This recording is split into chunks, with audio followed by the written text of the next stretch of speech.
السلام عليكم، شلونكم؟ يا رب تكونون بخير. اليوم حبيت اسوي حلا كلش سهل وبسيط وما يحتاج من عندكم مكونات هواية او شغل هواية. كل اللي راح احتاجه 4 ملاعق من السكر، انا ضفتهم مقلاة على النار،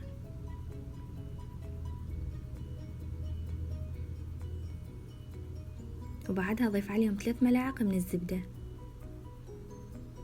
وابقى اقلب بيهم لحد ما يذوب عندي السكر والزبد سوية ويتغير لونه، يصير عندي غامق على هذا الشكل.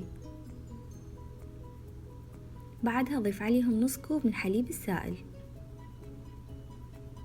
وابقى اخلط بيهم لحد ما يذوب عندي السكر ويصير عندي على شكل صوص ثخين.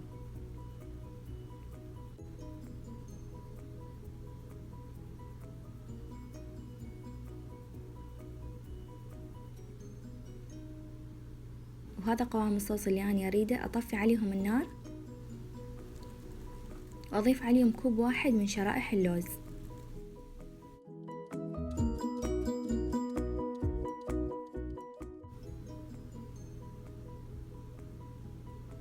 بعدها انتظر شوي يبرد حتى يتماسك عندي.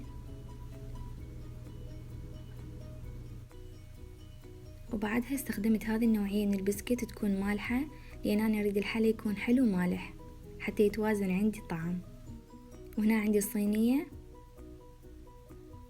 هذا شكل البسكيت بالباكيت يكون. أفتح الكيس وأرتب البسكيت بالصينية.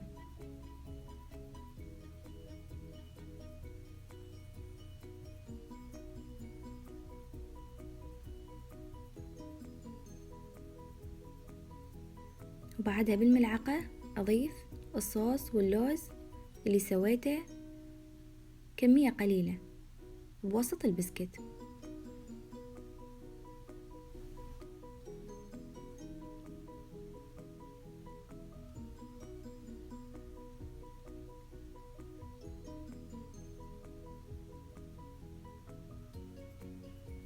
وعلى هذا الشكل كملت كل الكمية.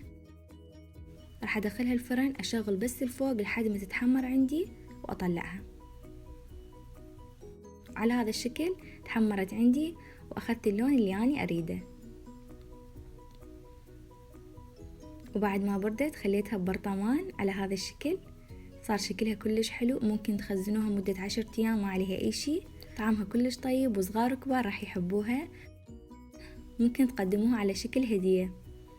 وإن شاء الله يا رب تجربوها وتعجبكم. ألف عافية. وإذا عجبكم الفيديو لا تنسون تسوون لايك والاشتراك بالقناة. وإلى اللقاء فيديو جديد إن شاء الله.